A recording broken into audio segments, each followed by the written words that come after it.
안녕하세요. 영림원 소프트랩과 함께하는 초보 실무자를 위한 임사급여 기본 개념에 대해 알려드릴 박대호 회계사라고 합니다. 이번 시간은 9번째 시간으로 원천세 신고 그리고 소득별 신고 유형에 대해 알아보도록 하겠습니다. 네, 그러면 구강 원천세 신고와 관련해서 시작하도록 하겠습니다. 우선 목차를 함께 살펴보도록 하겠습니다. 첫 번째로 원천징수와 원천세 신고라는 주제로 원천세 신고 흐름에 대해서 함께 살펴볼 예정입니다. 두 번째로 소득 유형 6가지라는 주제로 소득세법에 따른 소득 유형에 대해서 함께 살펴보도록 하겠습니다. 세 번째로 원천세 신고 및 납부 기한이라는 주제로 공통적으로 적용되는 신고 및 납부 기한에 대해서 살펴보도록 할 예정이고요. 마지막으로 소득 유형별 원천세 신고라는 주제로 6가지 소득 유형별 원천세 그리고 지급명세서 신고와 관련된 내용 함께 살펴보도록 하겠습니다. 네, 그러면 원천징수와 원천세 신고는 어떻게 진행되는 것인지 함께 살펴보도록 하겠습니다. 원천징수는 원천징수 의무자가 근로자나 프리랜서 등에게 돈을 지급할 때 소득세와 지방소득세를 먼저 공제하고 국세청이나 지자체에 대신 납부하는 제도다. 이렇게 기억해 주시면 좋을 것 같고, 원천징수가 왜 필요한지를 간단히 말씀드리면 각각의 근로자나 프리랜서 등이 돈을 받을 때마다 직접 세금을 신고하게 될 경우에는 너무 많은 신고자가 너무 잦은 기간 동안 세금을 신고해야 되고, 세금을 신고하는 쪽에서도 굉장히 불편하고 번거롭겠죠. 그리고 세금을 신고받는 국가나 지자체 입장에서도 해당 신고가 잘 됐는지, 납부는 잘 했는지 파악하는 게 너무 많은 일이 될 것입니다. 그래서 이러한 납세의 절차의 효율적과 효과적인 부분을 고려해서 원천징수 제도라는 게 있는 것이다 라고 기억해 주시면 좋을 것 같고요. 이 원천징수를 위해서는 첫 번째로 소득 지급 및 유형을 확인해야 됩니다. 소득을 지급할 때 지급하는 원천징수 의무자는 근로소득을 지급하는 것인지, 일용근로소득을 지급하는 것인지, 사업소득, 기타소득, 어떤 소득을 지급하는 것인지 이러한 부분들을 우선 먼저 명확히 해야겠죠. 이 소득 유형에 따라서 바로 세율도 달라지고 신고 방법도 달라지게 됩니다. 두 번째로는 확인된 소득 유형에 맞는 세율을 곱해서 공제할 금액을 계산을 하고, 그리고 다음 달 10일까지 원천징수 이행상황 신고서를 작성해서 원천세를 신고하고 납부를 합니다. 그리고 마지막으로 각 소득별로 정해진 기간에 지급명세서 또는 간이지급명세서를 제출하는 것으로 원천징수와 원천세 신고가 마무리된다. 이렇게 생각해 주시면 좋을 것 같아요. 여기서 중요한 부분은 원천징수 이행상황 신고서의 제출과 지급명세서의 제출은 전혀 다른 부분의 신고이다 라고 기억해 주시고, 각각의 제출 기한 또한 다른 일정이다. 이러한 부분 꼭 기억해 주시면 좋을 것 같습니다. 그러면 소득세법에 따른 소득 유형 6가지를 함께 살펴보도록 하겠습니다. 첫 번째로 대표적으로 여러분들이 많이 알고 계신 게 근로소득이죠. 근로소득은 각종 월급, 각종 수당 등 근로계약을 맺고 사용자의 지휘감독 아래에서 일하는 경우에 발생하는 소득입니다. 대부분의 근로자들이 근로소득자이신 거죠. 일반적인 직장에 다니시는 분들은 모두 근로소득자라고 생각하시면 좋을 것 같습니다. 두 번째로는 일용근로소득자입니다. 일용근로소득자는 하루 단위 또는 시급 단위 그리고 단기적으로 일하시는 분들이 받는 일급, 일당 등을 일용근로소득이라고 합니다. 세 번째로는 기타소득. 기타소득은 일시적, 우발적으로 발생하는 소득이고요. 특정 직업을 가진 사람이 본인의 직업과 관련 없는 일시적, 우발적으로 발생하는 소득들이 대표적이죠. 예를 들어서 강연료, 원고료, 사례금 등이 이에 해당하는데요. 세법에서 정한 계속적, 반복적이 아닌 일시적, 우발적 기타소득 종류에 해당하는 것들이 바로 기타소득입니다. 네 번째로는 퇴직소득입니다. 퇴직소득은 잘 알고 계시다시피 여러분이 퇴직할 때 받으시는 퇴직금을 퇴직소득이다 라고 생각하시면 될 것 같습니다. 다섯 번째로는 사업소득입니다. 사업소득은 프리랜서 강사나 디자이너나 개발자 등 인적 용역을 제공하는 것을 본인의 업으로 삼고 계신 분들에게 지급하는 소득이 바로 사업소득이다 라고 생각하시면 될 것 같고요. 일반적으로 3.3% 원천징수하는 소득이 사업소득이 되겠죠. 마지막으로 여섯 번째, 이자와 배당 소득입니다. 여러분들이 가지고 계시는 금융상품에서 발생하는 소득이 바로 이자와 배당 소득의 대표적인 예가 되겠죠. 이러한 소득 유형 6가지는 각 유형별로 세율, 신고기한, 그리고 지급명세서 제출기한이 다르기 때문에 소득 지급 전에 반드시 어떤 유형인지 확인하는 게 필요하다라는 부분 꼭 기억해 주시길 바랍니다. 원천세 신고 납부 기한에 대해서 살펴볼 건데요. 이 원천세 신고와 납부는 모든 소득 유형에 공통적으로 적용되는 원칙이 있습니다. 바로 소득 지급일이 속하는 달에 다음 달 10일까지 신고 납부해야 된다는 내용입니다. 예를 들어서 3월에 급여나 강사료를 지급했다면 4월 10일까지 원천세를 신고 납부해야 된다라는 부분 꼭 기억하셔야 되고요. 이 원천세 신고 납부는 소득의 종류와 관계없이 공통적으로 적용된다라고 생각하시면 될 것 같아요. 이 원천세 신고서의 명칭은 바로 원천징수 이행상황 신고서라는 부분이고, 국세는 홈택스에, 지방세는 위택스에 각각 신고 납부하셔야 됩니다. 예외적으로 이러한 원천세 신고를 반기에 한 번씩 해도 되는 경우가 있습니다. 바로 20인 이하의 소규모 사업자는 요건 충족 시 반기 납부 승인을 받아서 상반기 거를 7월 10일에, 하반기 거를 다음해 1월 10일까지 신고 납부할 수 있다는 점 기억해 두시면 좋을 것 같고요. 내가 속한 조직에 소득자들이 있다, 급여소득자, 기타소득자, 사업소득자 등 여러 소득자들이 있다 라고 할 때 다음 달 10일 원천세 마감 일정이 뒤따른다, 이렇게 기억하시면 될 것 같습니다. 그러면 이 각 신고 유형별 원천세 신고에 대해서 조금 더 자세히 살펴보도록 할 거고요. 첫 번째로 근로소득에 대해서 함께 살펴보도록 하겠습니다.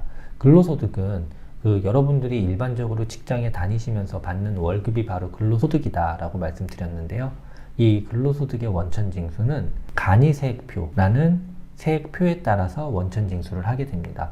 물론 실질적으로 이 간이세액표를 직접 눈으로 보고 세금을 개별적으로 기재해서 원천징수를 하지는 않고요. 일반적으로는 급여 프로그램에 이 간이세액표 정보가 들어가 있기 때문에 자동으로 얼마의 소득세를 원천징수할지 계산을 해주죠. 그래서 매월 급여를 지급할 당시에 이 간이세액표에 따른 금액을 월급에서 원천징수를 해서 납부를 하게 되는 거죠. 그리고 해당 월급에서 원천징수한 금액에 대해서 매년 2월에 연말정산이라는 것을 진행해서 1년 동안에 실제로 납부해야 될 세금과 그리고 매월 납부한 세금을 비교해서 환급받거나 추가적으로 납부하거나 이런 절차를 거치게 됩니다. 근로소득에 대해서는 1년치 지급명세서에 대해서 지급연도 다음에 3월 10일까지 제출을 합니다. 그래서 연말정산이 완료가 되면은 2월 달에 연말정산이 완료된 원천징수 이행상황 신고서와 근로소득 지급명세서를 함께 3월 10일에 같이 제출한다, 이렇게 기억해 주시면 좋을 것 같고요.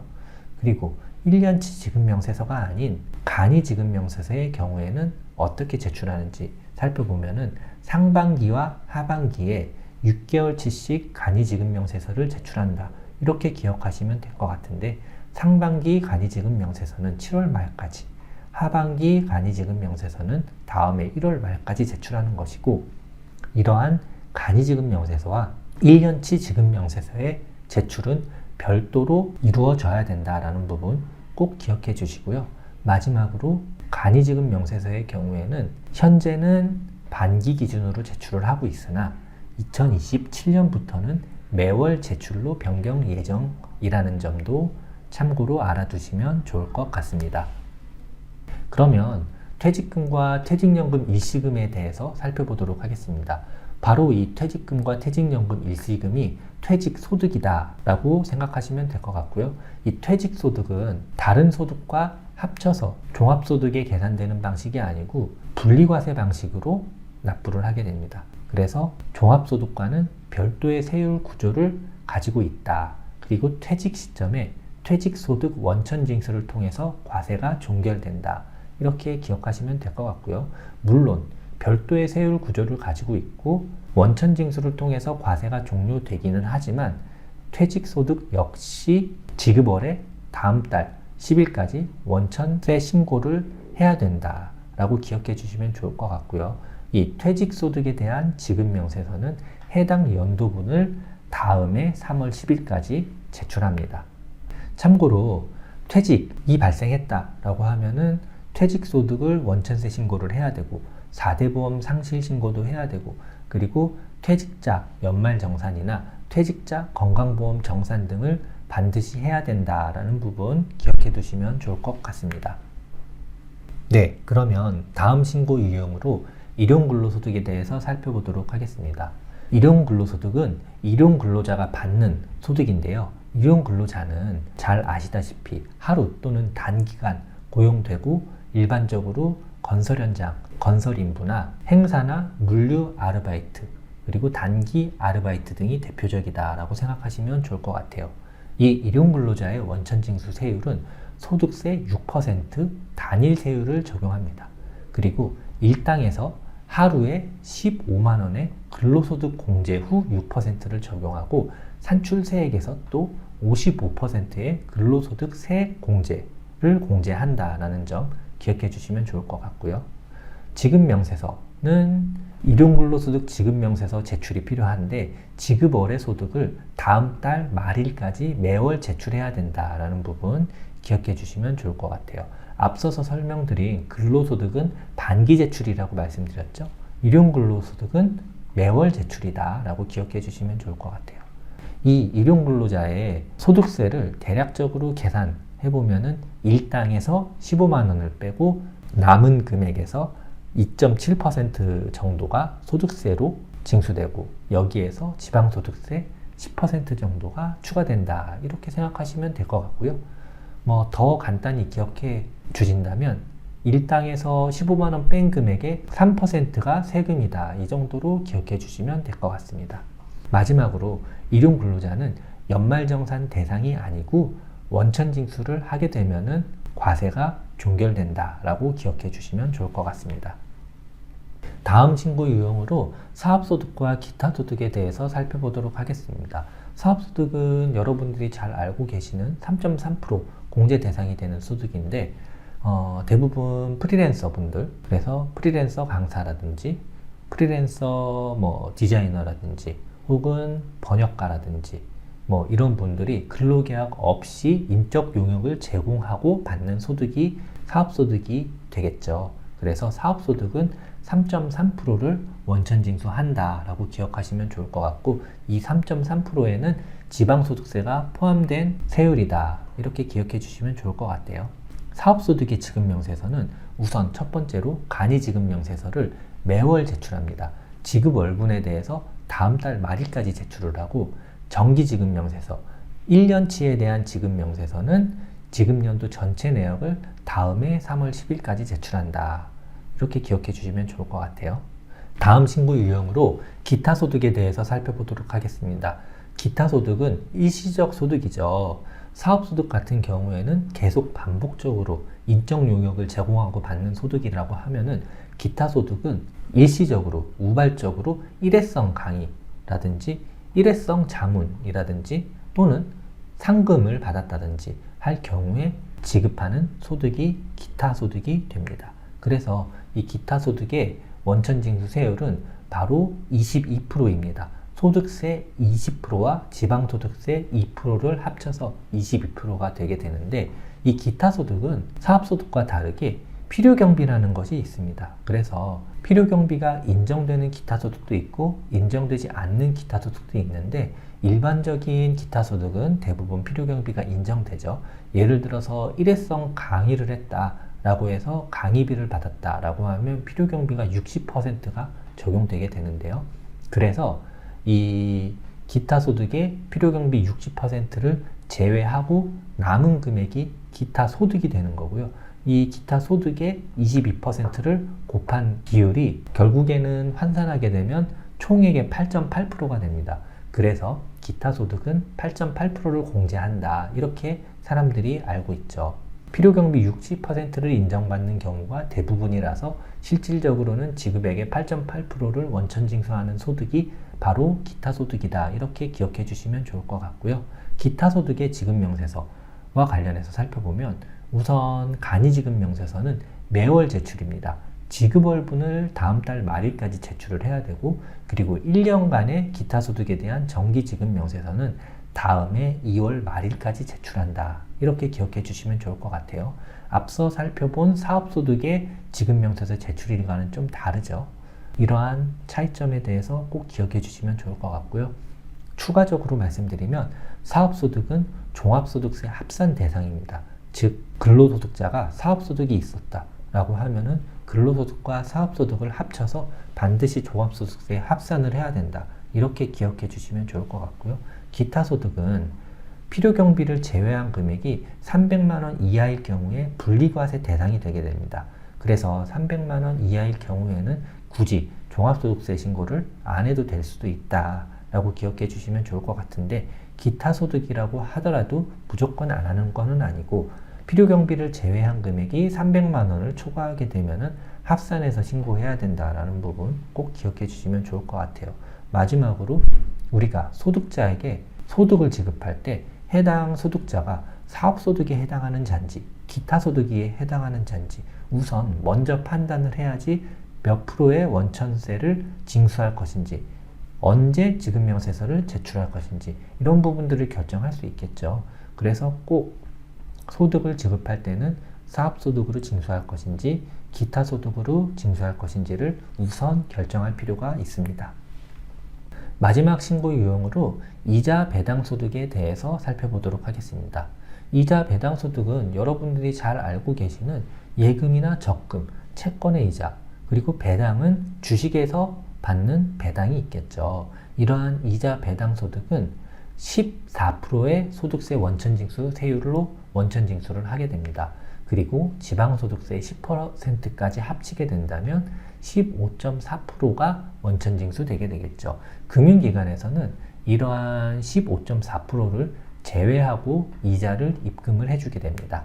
그렇다면 이자와 배당 같은 경우에는 어떤 식으로 과세를 하게 되느냐 함께 살펴보면은, 우선 1년 동안에 이자나 배당 소득이 2천만 원 이하일 경우에는 이런 15.4% 원천징수로 납세 의무가 종결된다라고 보시면 되고요. 2천만 원을 초과하게 된다면 초과분에 대해서는 종합소득세 신고 시 다른 소득과 합산해서 과세가 되게 됩니다. 그래서 2천만 원을 기준으로 종합소득세 신고를 해야 될 수도 있고 신고를 하지 않아도 될 수 있다. 이렇게 기억해 주시면 좋을 것 같고요. 이자와 관련해서 지급명세서 제출을 하게 된다면 다음해 2월 말까지 제출을 해야 된다. 이렇게 기억하시면 되고, 일반적으로 직장에서 원천세 업무를 담당하시는 분들이 이 이자나 배당 소득에 대해서 원천 징수를 할 경우는 거의 발생하지 않는데요. 그래도 혹시 우리 법인이 주주에 대해서 배당을 했다라고 하면은 배당을 지급하는 금액에 대해서 원천 징수를 해야 되고, 원천 징수 이행 상황 신고 및 지급명세서 제출 의무가 발생할 수 있다라는 부분 꼭 기억해 주시면 좋을 것 같습니다. 그러면 앞서서 계속 말씀드린 원천세 신고는 실제로 어디에서 할 수 있는지 함께 살펴보면요. 홈택스에서 가능하겠죠. 그래서 홈택스 전체 메뉴에 세금 신고라는 메뉴가 있습니다. 이 세금 신고 메뉴를 들어가 보시면 원천세 신고라는 메뉴가 또 있는데요. 이 원천세 신고의 일반 신고 메뉴에 들어가셔서 원천세 신고를 하실 수 있고요. 이 메뉴에 들어가면은 정기 신고, 기한 후 신고, 수정 신고, 파일 변환 신고 여러 가지 메뉴가 있죠.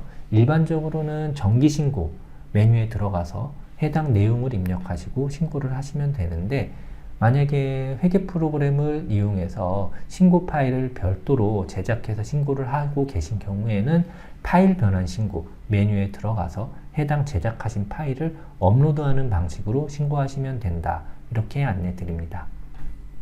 지금 보시는 화면은 파일 변환 신고가 아니고 일반적인 정기 신고의 메뉴를 보고 계시는데요.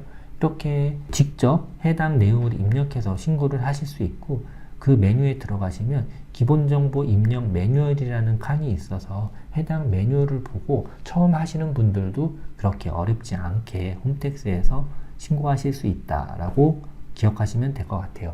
그리고 지급 명세서 제출과 관련된 메뉴 함께 살펴보도록 하겠습니다. 지급 명세서도 마찬가지로 홈택스에 지급 명세, 자료, 공익법인이라는 메뉴가 있습니다.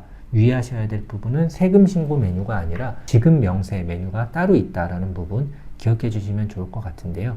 이 지급 명세 메뉴 안에 다시 일용 간이지급 명세서 메뉴가 따로 있고 근로사업 등 지급 명세서 메뉴가 따로 있다라고 보시면 될 것 같아요. 지급 명세서 메뉴는 1년간의 소득에 대해서 한 번에 제출하는 지급 명세서를 뜻하고요. 간이 지급 명세서는 매월 제출해야 되는 필요성이 있는 지급 명세서에 해당한다라고 보시면 될 것 같습니다. 이렇게 메뉴에 들어가 보시면은 어떤 명세서를 선택해서 신고를 할 건지 선택을 하는 칸이 있고, 일용근로소득 지급 명세서냐, 근로소득 간이지급 명세서냐, 사업소득 간이지급 명세서냐, 기타소득 간이지급 명세서냐, 이렇게 여러 가지 소득에 대해서 메뉴가 있죠. 그래서 내가 신고하고자 하는 메뉴를 선택해서 내용을 작성 및 신고하시면 된다. 이렇게 기억하시면 될 것 같고요. 지금 화면은 지급명세서 제출 및 내역 조회 화면인데, 지급명세서의 제출은 소득의 종류를 반드시 구분해서 해야 됩니다. 앞서 살펴본 화면은 간이지급명세서에 대한 화면이었다라고 하면, 지금 보신 화면은 1년치 지급명세서에 대한 화면이다 라고 생각하시면 될 것 같고요. 화면 보시면 여러 가지 소득을 선택하도록 되어 있죠. 그래서 내가 제출하고자 하는 소득에 맞는 종류를 선택해서 제출하시면 된다. 이렇게 기억하시면 될 것 같습니다. 네, 여기까지 원천세와 관련한 내용 마치도록 하겠습니다. 지금까지 영리머 소프트랩과 함께하는 초보 실무자를 위한 인사급여 기본 개념, 그 중에서도 원천세 신고 부분, 소득별 신고 유형에 대해 살펴보았습니다. 해당 내용이 여러분들의 업무에 많은 도움이 되기를 희망합니다.